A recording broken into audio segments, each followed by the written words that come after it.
러시아의 분석가들과 TV 진행자들은 이제 러시아가 전쟁에서 지고 있다는 사실에 대해 생방송에서 공황에 가까운 반응을 보이기 시작했습니다. 그들은 단순히 자금 부족 이상의 더 깊은 문제가 있다고 주장하며 분노를 표출했습니다.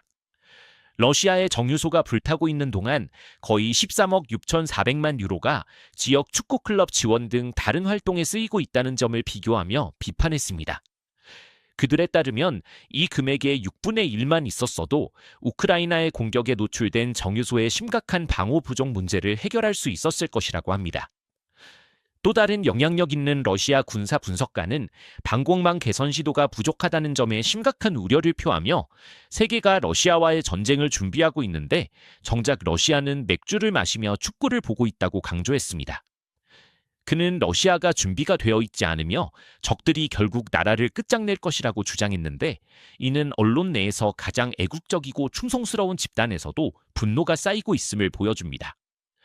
이러한 반응은 더 이상 국가가 숨길 수 없는 결과들, 즉 우크라이나의 반복적인 정유소 공격으로 인한 정유소 가동 중단이 누적되어 국가적 연료 공급 문제로 번진 데서 비롯된 것입니다.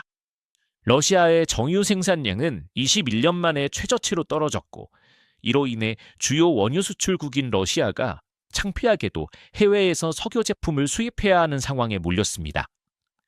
연료 부족은 러시아 사회에 심각한 불안을 야기했으며 긴 배기줄, 배급제, 추가 연료를 얻으려는 시도 등으로 시민들 사이에 충돌이 발생해 국가가 기본적인 분배조차 통제하지 못하고 비판의 대상이 되고 있음을 보여주고 있습니다. 이 모든 것은 러시아의 방공 위기에서 비롯된 것으로 이는 구조적인 문제입니다. 방어해야 할 영토는 너무 넓은데 남아있는 방공 시스템은 너무 적고 우크라이나군이 이를 지속적으로 공격하고 있기 때문입니다. 게다가 방공 미사일의 부족 현상도 심화되고 있는데 이는 기존 비축분이 매일같이 이어지는 우크라이나 드론 공격에 소모되고 있기 때문입니다.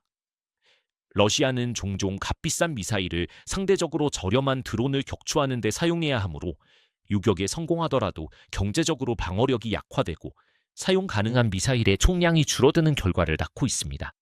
동시에 러시아는 추가적인 대공 요격 미사일 대신 S-400 발사대용 지대지 미사일 생산을 계속하고 있는데 이는 방공이 악화되는 상황에서도 공격적 행동에 우선순위를 두고 있음을 의미합니다.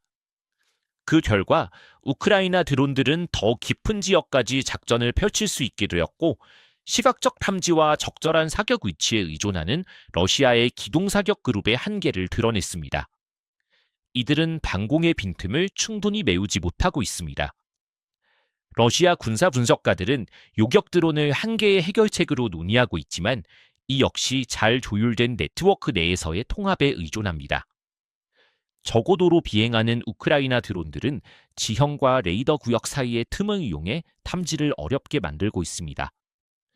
드론이 탐지되더라도 레이더 운용자에서 지역 지휘센터, 그리고 교전이 가능한 부대로 정보가 신속하게 전달되어야 하는데 이는 종종 너무 늦게 이루어집니다.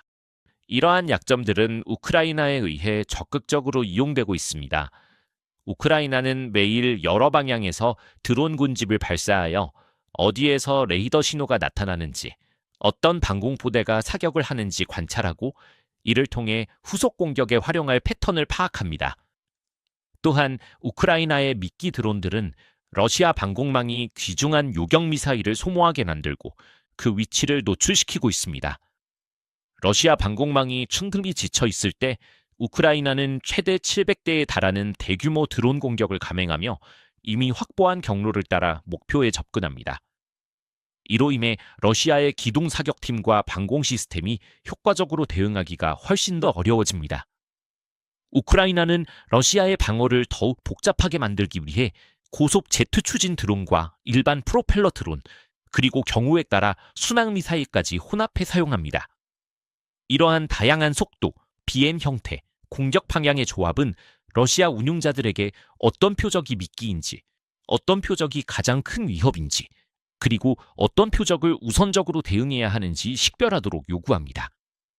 러시아 논평자들은 러시아가 전쟁에서 패배하고 있다고 정확히 진단하며 분노의 화살을 축구 클럽과 여가 활동에 자금을 지원하는 이들에게 돌려 이들이 러시아를 전략적으로 무방비 상태로 만들었다고 비난합니다. 그러나 그들은 근본적인 문제를 간과하고 있습니다. 즉, 정유소를 민간 지출에서 일부 자금을 전환해 보호한다고 해도 우크라이나는 단순히 다른 중요한 군사 목표를 공격할 것이라는 점입니다.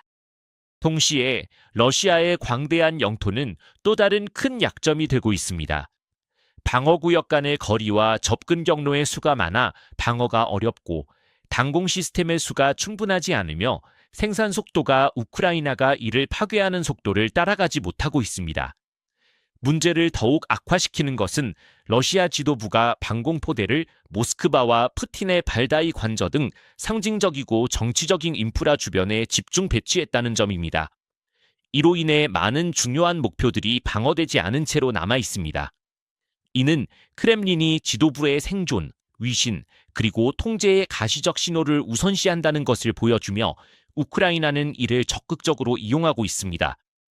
정권 보호에 배치된 발사대는 다른 곳의 석유 인프라나 군수산업 시설을 방어하는 데 사용할 수 없기 때문입니다. 전반적으로 러시아 분석가들조차 이제 러시아의 방어 모델이 실패하고 있음을 공개적으로 인정하고 있으며, 이는 국가 언론 시스템조차 더 이상 러시아가 전쟁에서 패배하고 있다는 사실을 부정할 수 없게 되었음을 의미합니다. 이러한 공황은 정당하지만 제한된 해결책들은 충분하지 않습니다. 러시아의 취약성은 한 가지 유형의 목표만을 보호한다고 해서 해결될 수 없기 때문입니다. 러시아의 광활한 영토는 오히려 부담이 되었고, 상징적인 방어 우선순위는 러시아의 기능적 쇠퇴를 가속화하고 있습니다. 그리고 우크라이나의 매번 성공적인 타격은 모스크바로 하여금 어떤 필수 시스템을 노출된 채로 둘 것인지 선택하게 만들고 있습니다. 이번 리포트에서 사용된 검열되지 않은 전투 영상을 시청하고 싶으시다면 저희의 인터랙티브 뉴스맵을 확인해 보세요. 이곳에서는 유튜브 정책의 제약을 받지 않기 때문에 실제로 무슨 일이 있었는지 전체, 편집되지 않은 영상을 보여드릴 수 있습니다. 하지만 더 중요한 것은 이 맵을 통해 저희가 짧은 1일 영상에 담지 못한 주요 사건들에 대한 모든 분석 자료에 접근하실 수 있다는 점입니다. 그리고 드디어 저희 인터랙티브 맵의 2, 3세대를 공식적으로 출시하게 되었습니다. 지금 여러분이 화면에서 보고 계신 것은 기능이 대폭 향상되고 훨씬 더 강력해진 맵의 새로운 버전으로 더욱 진보된 기능과 뉴스 분석 도구들이 추가되었습니다. 새로운 맵 출시를 기념하여 모든 구독 플랜의 50% 할인 이벤트도 함께 진행합니다.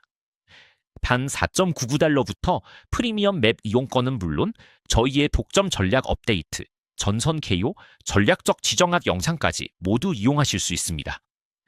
아래 설명란의 링크를 확인하시고 저희 커뮤니티의 특별 회원이 되어보세요.